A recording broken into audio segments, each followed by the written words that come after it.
Imagine you are in a room full of smoke. Every breath feels heavy. Your eyes burn. Your chest feels tight. Then someone walks in and says, "Just breathe." That would sound ridiculous, right? Because the problem is not your ability to breathe.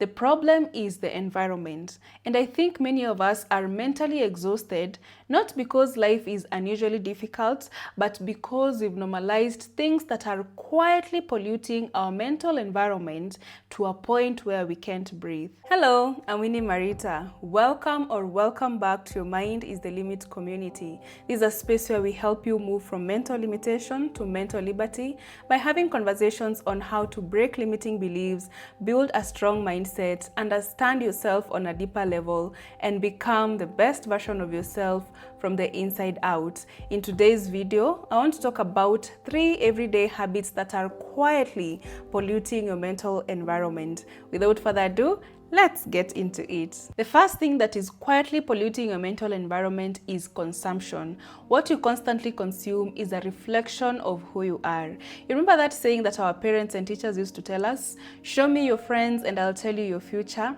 In today's world, I'd say, show me what you consistently consume and I'll show you who you are becoming. There was a point in my life when I was consuming a lot of content online. But out here, there are different people with different opinions on different matters.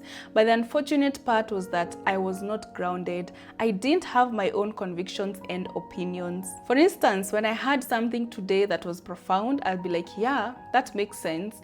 And tomorrow, if I hear something else that is more profound than what I had yesterday, I'll be like, yeah, that also makes sense. I would run with it until I find something else that is more profound than what I had the day before. And that became the cycle of me carrying other people's opinions and beliefs. I was constantly going back and forth in my thinking, and it was very confusing. Over time, I realized that I was consuming a lot of voices to a point where I couldn't hear my own voice. So I made some changes. I stopped watching news because, in my opinion, news has a lot of negativity. It can start to make you think that the world is all about tragedy, violence, and disaster. I uninstalled my social media apps, and the accounts that I follow on YouTube are aligned with the person I want to become. Every 3 months, I review the accounts I follow, and if they don't serve the purpose, I simply unsubscribe. You might think this is a bit extreme, and maybe it is, but my mental hygiene is very important to me because a peaceful mind does not fall on your lap. You have to be intentional. There are 2 things that have really helped me stay consistent. The first one is I always ask myself this question: is what I'm about to watch helping me become a better version of myself, or is it bringing me closer to my goals? If yes, I will watch. If no, I will pass. The second thing that has helped me is having hobbies outside of my phone, like crocheting, reading books, and playing guitar. There are so many hobbies out there. Find something that interests you and give it a try. These hobbies shift you from a consumer to a creator. Instead of spending all of your time absorbing other people's ideas, achievements, and experiences, you start creating your own. I challenge you to track where you spend most of your time online. And the easiest way to do this is to check your screen time at the end of the week. Then take a look at the apps you've spent most of the time on and ask yourself this question: is this helping me become the person I want to be? If not, find a hobby or a skill that you can replace with that time you're spending online. The second thing that is quietly polluting your mental environment is complaining. Complaining does not solve any problems, it magnifies them. And I'm not talking about occasional complaining, which we all have done. I'm talking about chronic complaining, where your default response is to focus on the negative. What you don't realize about complaining is that it blocks your mind from seeing any possibilities. When you focus on what's wrong, what's not working, and what's unfair, you train your mind to always focus on the negatives. Even when you face challenges, instead of looking for solutions, your mind is still stuck on the problem. Imagine this scenario.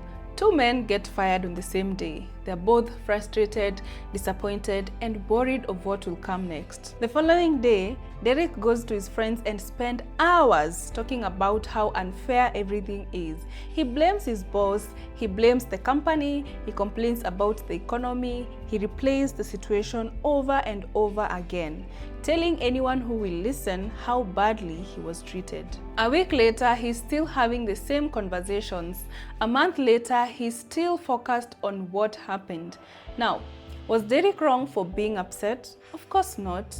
Losing a job is painful, but because he's consumed by complaining, his attention is fixed on the problem. Meanwhile, Dan is just as frustrated and disappointed, but after allowing himself to process what happened, he starts asking himself different questions. What can I learn from this? What skills do I need to improve? Who can I reach out to? What opportunities are available to me now? Instead of spending all his energy replaying the past, he begins investing it in the future. 6 months later, Dan may not have everything figured out, but is moving forward. He's networking, applying for jobs, learning new skills, and creating opportunities for himself. The difference wasn't that one man faced a challenge and the other didn't. The difference is where they directed their attention. Have you ever noticed whenever you start complaining too much about a situation, you start to feel powerless and hopeless than when you focus that energy on trying to find a solution? The solution is not pretending that everything is okay when it's not. The solution is learning to shift your focus from the problem to what you can do about it. Whenever I catch myself complaining, I try to ask 2 questions. The first one is, what can I control? And the second one is, what can I learn from this? These 2 questions immediately move my mind from feeling stuck to looking for possibilities. If there's something I can do about the situation, then I'll spend my energy doing that. But if there's nothing I can do about it, I simply accept, which is more productive than endless frustration. Life will always give us things to complain about. So the real challenge is whether you're going to allow these things to consume your attention or you're going to use them as opportunities to grow. The third thing that is quietly polluting your mental environment is concealing emotions. Concealing emotions simply means suppressing or avoiding to deal with them. When we go through emotional pain like betrayal, disappointment, heartbreak, or grief, we are often told to stay busy, look for something to distract you. Don't cry, just move on. The emotion may be buried, but it's still influencing your life from beneath the surface, in how you make decisions, how you show up in relationships, and how you react to life. You don't have to be controlled by every emotion you feel, but you need to acknowledge and process it. Growing up, I was never taught how to process my emotions or express how I felt. As a result, I learned to bottle things up and keep everything to myself. What I didn't realize is that suppressing my emotions wasn't making them disappear. It was affecting how I showed up in every area of my life. Even when I found myself in situations where I had to speak up, I always find it difficult because I was not only expressing how I felt, but I was also trying to manage the other person's emotion, because I was trying to avoid conflict, disappointing people, or making anyone uncomfortable. When we talk about processing emotions, we often think of the negative emotions like sadness, frustration, betrayal, and fear. But I think we also need to learn how to process positive emotions like peace, joy, gratitude, and contentment. Many of us are so focused on the next goal, next achievement, or next milestone that we barely allow ourselves to experience the good moments when they arrive. You experience a moment of peace, but instead of sitting with it, you are chasing the next thing. As a result, we become very good at chasing happiness, but not very good at experiencing it. I've learned that positive emotions deserve our attention too. When you feel joy, allow yourself to enjoy it. When you feel peace, sit with it. When you feel gratitude, take a moment to appreciate it. Both negative and positive emotions are meant to be felt and processed. Some of the ways you can process your emotions are through journaling, praying, or talking to a trusted friend, whatever works for you. And if that sometimes means crying, don't be ashamed of it. Processing your emotions is not a sign of weakness, it's a sign that you are allowing yourself to be honest about what you're feeling. If there is one thing I hope you take away from this video is that the quality of your mind is shaped by what you consistently do.